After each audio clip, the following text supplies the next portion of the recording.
Hello everyone, welcome to Canadian Immigration Channel. Now, I was asked several times during the last couple of weeks how exactly express entry selection works. And, excuse me, I thought that this would be quite an obvious topic, but given the number of people who were asking me privately on YouTube, I just decided to command and just visualize the process a little bit. How express entry selection process works. So all of you know that express entry by itself is not an immigration program.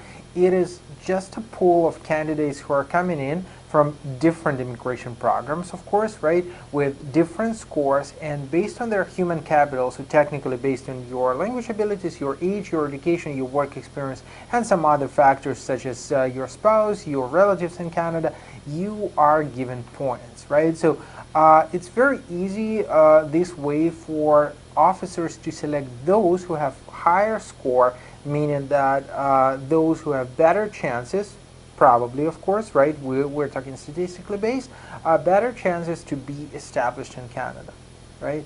Either employers supporting you so you got extra chances, or you got good language abilities, which is not a direct, but still it's sort of a way to demonstrate to immigration authorities that you have higher employability chances in Canada, or you are supported by a particular province, which again means that your employability potential is higher than other candidates. So all in all these people who are coming to this pool, they are, you could just visualize them by imagining a pyramid, right? So there would be a number of people with low score, last people with higher score, and the top of the top, right? Just a few people with the top score. So what the system does, it selects that top of the pyramid. So it just cuts it off, right? That's why it's called cutoff score. It cuts off this top of the pyramid every several weeks. So the Ministry of Citizenship and Immigration, they have a quota. Many of you have heard that quota for the next year will be around 300,000 people. Out of those, around 100,000 people would be skilled immigrants, those who would be selected probably or mostly from express entry system. So what happens, say, just for the sake of this experiment or visualization, we have 100,000 people in express entry system. People are coming in, people are going out for different reasons. You became older, you're not qualified anymore, your IELTS test has expired, etc., etc. But all in all, there is a movement in this pool. Now, the government is looking at it and says, all right, like out of 100,000 people which we're taking directly from express entry system, we gotta cut this quota into pieces, right, into chunks. So say every 3 weeks we would select 3,000 people. Okay, so we have this pyramid, and if we cut off 3,000 people, what would be the lowest score? Say it's 410. Now the cutoff score is 410, and everyone below is not invited. Everybody is equal or above is invited. As simple as that. And the question was asked several times to me, like, what would happen with people who also have 410? Right, so we say are selecting 3,000 of individuals, and presumably there are more of those with 410. So far, there have never ever been such a situation. So if the system says we're selecting 410, means we're cutting off, right? And there are either people below or above or equal to, right? Those equal to and above, we're taking you. Those below, unfortunately not. Now, however, immigration authorities this year, they have calculated the probability of the score going down significantly. So what they said is, all right, now if there is a tie where, say, we're reaching a point close to 400, meaning that there would be more people sitting in that level of 400, right? So more than we could take. So we are deciding to take 3,000 people. The lowest score will be 400, for example, and in this threshold of 400, we get 10,000 people. How would we decide whom to take and whom not?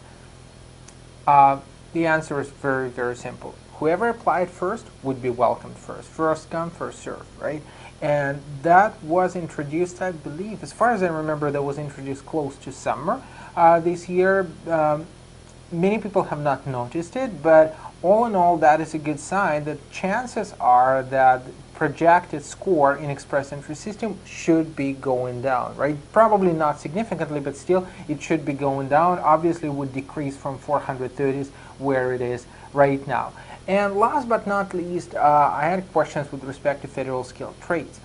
That is, out of this pyramid, right, that would be a separate set of people with separate set of skills, because federal skilled trades, at the one side, it leaves an express entry system, so those who have either invitation or job offer from a Canadian employer, or who have passed provincial or territorial exams, are allowed to apply to express entry system. But most of these people, they are either do not have high educational credentials assessment, so they are not close to master's degrees or bachelor's degrees, or their language abilities are not as high, so they are nowhere close to the threshold of 400. So what the government does, because obviously Canada needs these people, right? If the program exists, means their skill sets are in demand. Government decided, okay, we will have a couple of draws where we would limit the number of applications only to those who applied under the federal skilled trades. So here we go, this pyramid, right? Inside, we have a small chunk of people who applied under the federal skilled trades. For one day, we will take all of them out, right? We will arrange them in this small pyramid, if you will, right? Now we would say, okay, so the lowest one is probably around 100, the highest one is around 300, so we would take maybe a few hundred people, because the number of applicants under federal skilled trades is significantly lower than under federal skilled worker, but we would take a few hundred of those applicants, and the threshold would be, or cutoff score would be around 200 and something. So we will take best of the best out of here and invite those people to apply. Which gives a lot of hope for those who are looking to apply as construction workers, as trades, compared to those who are applying as skilled applicants. I'm not trying to discourage skilled applicants, I'm just like giving more hope or explaining it for those who are applying as trades. Now, if you got more questions, if you want me to clarify something else, please feel free to drop me a personal line if you want to. Our contacts that are at the end of the video, and I'm honestly trying to read all of your emails. Or leave a comment in the section below the video, and we will definitely respond. Stay tuned with us, and of course subscribe for the channel.